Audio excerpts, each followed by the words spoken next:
Pada bab ini, kita akan membahas tentang welfare economics atau ekonomi kesejahteraan. Apa itu welfare economics? Artinya ialah ilmu yang mempelajari bagaimana alokasi sumber daya mempengaruhi kondisi perekonomian. Kita akan melihat dengan keuntungan yang diperoleh pembeli dan penjual di pasar. Apa itu surplus konsumen?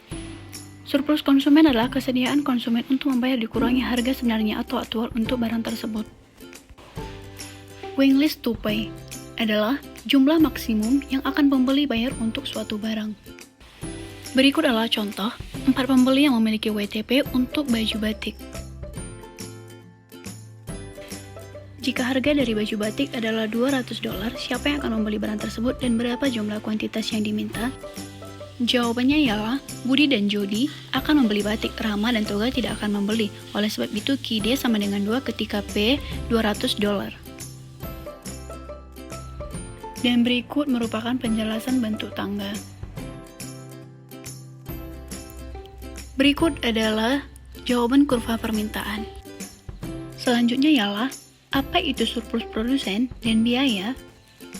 Biaya adalah nilai berapapun yang harus dikeluarkan penjual untuk menghasilkan sebuah barang, sedangkan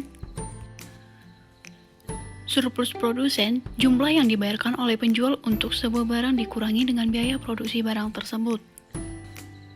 Dari gambar tersebut, total PS sama dengan daerah di atas kurva supply dan di bawah harga dari 0 sampai Q. Dengan hal tersebut, turunnya PS menyebabkan penjual meninggalkan pasar. Yang kedua, turunnya PS menyebabkan tersisanya penjual yang mendapatkan harga lebih rendah.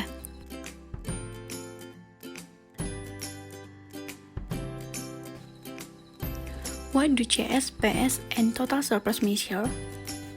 Artinya adalah, apakah yang dimaksud dengan CS, PS, dan total surplus? CS adalah mengukur keuntungan yang diterima pembeli dari partisipasinya di pasar. PS mengukur keuntungan yang diterima penjual dari partisipasi pasar. Mengukur kesejahteraan masyarakat.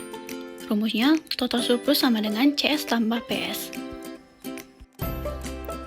Efisiensi. Alokasi sumber daya efisien jika di alokasi tersebut memaksimalkan total surplus. Efisiensi artinya menaikkan dan menurunkan kualitas dari barang, tidak akan meningkatkan total surplus. Barang-barang yang diproduksi oleh produsen diproduksi dengan biaya yang terendah. Barang yang dikonsumsi oleh pembeli adalah barang dengan nilai yang paling tinggi.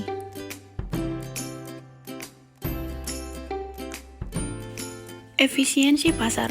Surplus konsumen dan surplus produsen adalah perangkat dasar yang digunakan para ekonom untuk mempelajari kesejahteraan ekonomis pada penjual dan pembeli di sebuah pasar.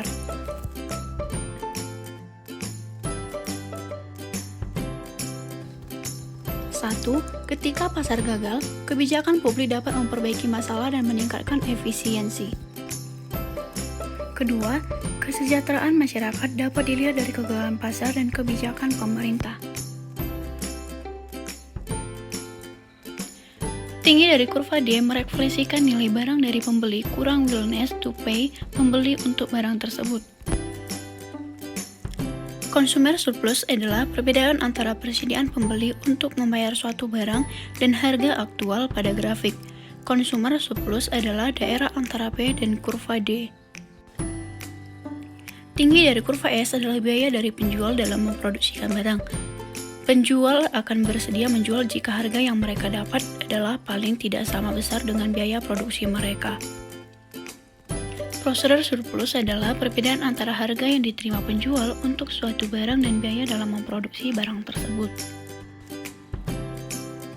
Pada grafik, prosedur surplus adalah daerah antara P dan kurva S. Untuk mengukur kesejahteraan masyarakat, kita menggunakan penjumlahan dari konsumer dan prosedur dan produser surplus. Di bawah persaingan sempurna, market outcome adalah efisien. Mengubah market outcome akan mengurangi total surplus.